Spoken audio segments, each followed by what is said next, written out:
వ్యవసాయానికి సంబంధించి ఇప్పటికీ ఎప్పటికీ పరిష్కారం కాందొకటే. రైతుకి రొక్కం రాదు, వినియోగదారుడికి లాభం రాదు, మధ్యలో దళారీనే బాగుపడతాడు. ఇప్పుడు సేమ్ ప్రాబ్లం అవుతున్నటువంటిది. ప్రస్తుతం అరటి టన్ను 25,000 ఉంది. మన దగ్గర డజన్ 50 నుండి 70 రూపాయలు వసూలు చేస్తున్నారు. చీని టన్ను 20,000 ఉంది. మన దగ్గర వచ్చేటప్పటికి కేజీకి 2 కిలో 100కి 2 కిలోలు అట్లా ఇస్తున్నారు. ద్రాక్ష టన్ను 40,000 ఉంది. ఇక్కడ మన దగ్గరకు వచ్చేటప్పటికి వినియోగదారుడి దగ్గరకు వచ్చేటప్పటికి ఏది 100 రూపాయలు 150 రూపాయలు వసూలు చేస్తున్నటువంటి పరిస్థితి. టమోటా కేజీ 9 రూపాయలు అక్కడ ధర అయితే మన దగ్గరకు వచ్చేటికి 15 రూపాయల నుంచి 15 రూపాయల దాకా వసూలు చేస్తున్నటువంటి పరిస్థితి.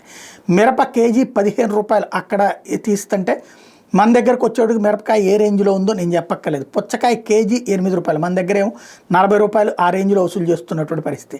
కర్బూజా కేజీ 13 రూపాయలు అక్కడ రైతుల దగ్గరికి అయితే మన దగ్గరకు వచ్చేటప్పటికి కాయ వచ్చేటప్పటికి 50 రూపాయలు 60 రూపాయలు వసూలు చేస్తున్నారు. డ్రాగన్ ఫ్రూట్ కేజీ 60 రూపాయలు, మన దగ్గర ఒక్కొక్క కాయే దగ్గరగా 60-70 రూపాయలకి తక్కువ కాకుండా వసూలు చేస్తున్నారు.